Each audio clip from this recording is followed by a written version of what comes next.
Hello, so this is the fifth and final book in the Hopeless Maine series. This is Survivors. It's the last graphic novel. For God's sake, don't start here if you're new to this sort of thing.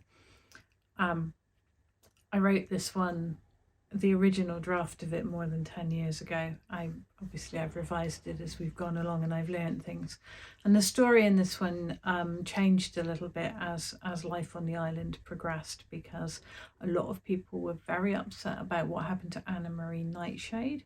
And I have kind of dealt with that, but you'll have to read it to find out what happens. So aside from writing it, I also hand coloured the original pages, although what turns up in the book is not exactly what I did. It's been through a Photoshop process and various other things. The originals were paler.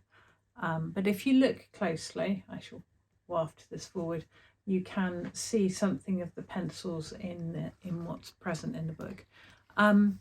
The 2-page spreads in this one are somewhat different from anything I've really done previously, because I persuaded Tom to let me do them in oil pastels.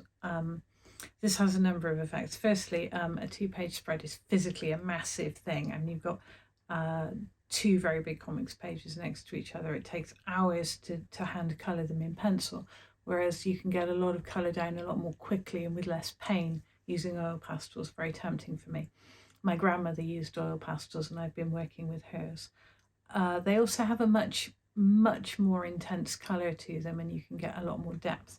So I'm just going to flash you a little bit of page, not enough to really make sense of, but just to give some sense of how much more colour intense these 2-page spreads are.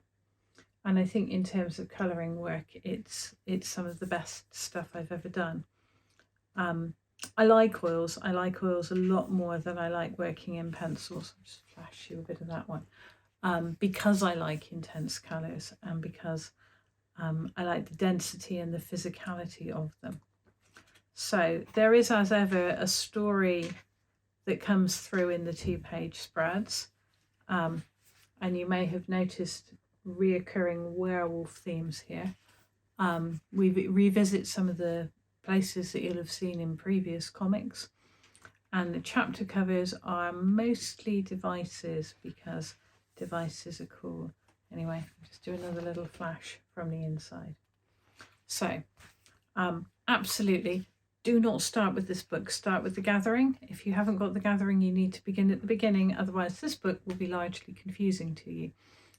If you've been following us this far, I hope you enjoy the final instalment. And this will be the last graphic novel in the series. It's a complete story arc, which is good if you're the sort of person who gets nervous about series and will this end and what am I committing to and will they just leave me horribly. No, we've dealt with it. It's got a proper ending. It definitely stops. It's not the end of life on Hopeless Maine. There are things written and set after this particular book. What's going to happen with that at the point of making this video is an absolute mystery, but there we go.